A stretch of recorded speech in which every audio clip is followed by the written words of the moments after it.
আমাদের এখন যা করতে হবে, আমাদের অ্যাকশনে চলে যেতে হবে। আনুষ্ঠানিকতা অনেক দেখেছি, অনেক বিবৃতি দেখেছি আমরা, অনেক একাত্মতা প্রকাশ করা দেখেছি আমরা, কিন্তু তাতে কোনো কাজ হয়নি।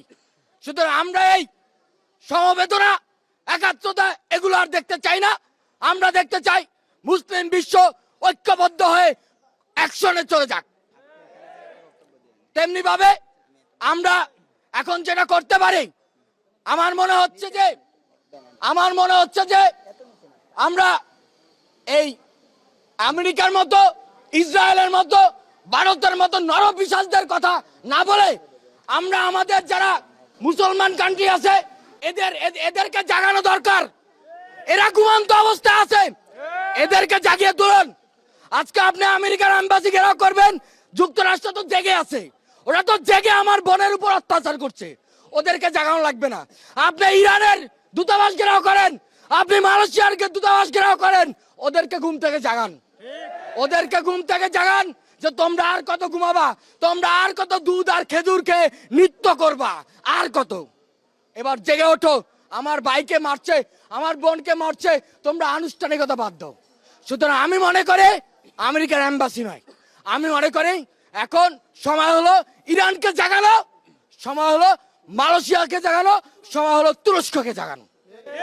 যুক্তরাষ্ট্র তো ভাই জেগেই আছে, ওরা তো জেগেই আমাদেরকে মারছে, এটা একটা জিনিস। আর দ্বিতীয় জিনিস সেটা হলো ইসরায়েলের যে পণ্যগুলো এগুলো বয়কট করতে হবে।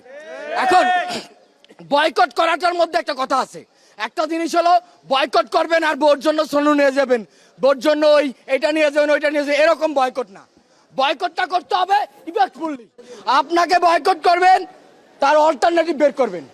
আমরা আরো ছাত্র সংগঠন যারা সাধারণ শিক্ষার্থী আছে তাদের সাথে কথা বলে যে সকল পণ্যগুলো বয়কট করার মতো এগুলো বয়কট করে বিকল্প কি ব্যবহার করা যায়, এটাও আমরা ব্যবস্থা গ্রহণ করবো ইনশাআল্লাহ। আজকে আরব বিশ্বের দিকে তাকালে এটা মনে হয়, আজকে তুরস্কের দিকে তাকালে মনে হয়, আজকে মুসলিম বিশ্বের দিকে তাকালে মনে হয়, ওআইসির দিকে তাকালে মনে হয় যে আল্লাহ বোধহয় এদের সেই আবরণটা এদের উপরে দিয়ে দিয়েছে। এই জন্য এরা ফিলিস্তিনে এত নির্যাতন, তারপরেও এরা এটা চোখে দেখতে পায় না।